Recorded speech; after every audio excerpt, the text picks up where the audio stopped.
Hello,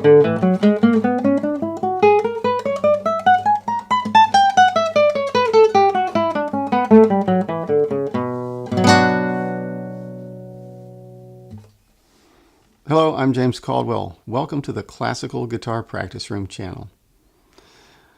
In this video, we're continuing our study of Segovia's diatonic major and minor scales. If you don't have the book, there's a link in the description below. If you do have the book and you're following along with this series, this is the fourth video. And today we're going to be playing the B minor scale, which is the sixth scale in the book. So I have skipped over E minor. The last video was G major and E minor follows it. I'm skipping E minor because it's one of the three unique scales that's never repeated. And I'm going to save those three for the end. And I'm also skipping over D major. The D major scale uses exactly the same pattern that we learned in the first video for C major. It's just shifted up a whole step, 2 frets. Now, B minor is the relative minor of D major. It has 2 sharps in the key signature, F and C. So in the B minor scale, all Fs and Cs will be sharped. And in the Segovia collection, all of the minor scales are melodic minor. And that means that when we are ascending the scale, the 6th and 7th scale degrees are raised a half step. But when we descend the scale, those 2 notes return to their natural state. So in the B minor scale, the 6th and 7th scale degrees are G and A. So going up the scale, we're going to have a G sharp and an A sharp. But descending, it'll be A natural and G natural. F and C will be sharp going up and down because they are in the key signature. This scale begins on the 5th string, and it's a 3-octave minor scale. And the pattern established here is only used twice in the book. It's used again for B flat minor, just 1 fret down. So let's get into it. The numbers and brackets underneath the notes tell us which strings to play the notes on. The numbers printed above the notes tell us which fingers to use on the left hand to fret the notes with. And as we establish our positions, we're always using 1 finger per fret.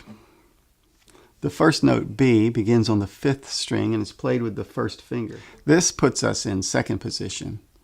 So write a Roman numeral 2 above the 1st note. With our hand in 2nd position and our index finger on the 5th string, we can begin. On the 5th string, we have fingers 1, 3, 4. Over to the 4th string, fingers 1 and 3. Now we have our first shift, and it's going to be to the 5th fret on the 4th string. In 5th position, string 4, fingers 1, 3. And guess what? We have another shift up to the 8th position. On string 4, fingers 1, 2, 4. Over to the 3rd string, fingers 1, 3. 2nd string, fingers 1, 3. Now we have another shift up to the 12th position. 2nd string, fingers 1, 3, 4. Over to the 1st string, fingers 1, 3.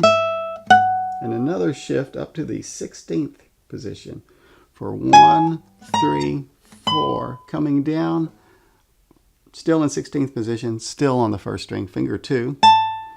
Then we're going to shift to the 12th position and put finger 4 on the 1st string for 4, 3, 1. Over to the 2nd string, 4, 3, 1. Now we're shifting down the 2nd string to 7th position for fingers 4, 2, 1, down to 2nd position for fingers 4, 2, 1 on the 2nd string. Over to the 3rd string, 3, 1, 4th string, 4, 3, 1, 5th string, 4, 3, 1. So that is the pattern he uses for B melodic minor, and later for B flat melodic minor, just down 1 fret. B flat melodic minor has 5 flats in the key signature, by the way. So when you see that scale with 5 flats and you see the first note is B on the 5th string, it's just this same pattern. Everything shifted down a half step. This pattern has a lot of shifts in it, quite a few position changes. That kind of makes it challenging to learn at first. And also we're getting way up here to the 19th fret, which we talked about in the last video. So it's important to take your time and learn this scale, get it in the left hand so that all of the shifts are effortless and automatic. Then we can focus on doing our right hand alternation combinations using the lead fingers that I talked about in the last video. So notice that on the way up the scale, he climbs the fourth string quite a bit early on. 3 different positions on the fourth string,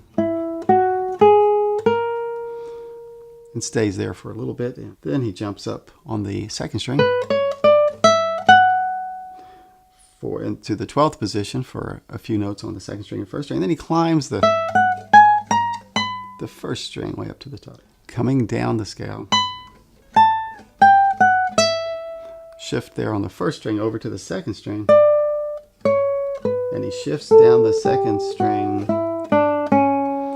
all the way down back to second position to finish the scale out. Those shifts coming down on the second string are challenging, and it's easy to trip yourself up there. What may help is to look ahead before each shift. So I'm in the 12th position, coming down the second string, 4, 3, 1. Now we're going to go to 7th position. And right here, when I was playing these notes, I'm eyeballing this 7th fret so that I can take my hand there and get in 7th position. And I believe it's 4, 2, 1 there. And when I'm playing these 3 notes, I'm already looking ahead to the 2nd fret there. I'm eyeballing it so that I can shift my hand immediately there and play those notes and come on down those and finish the scale out.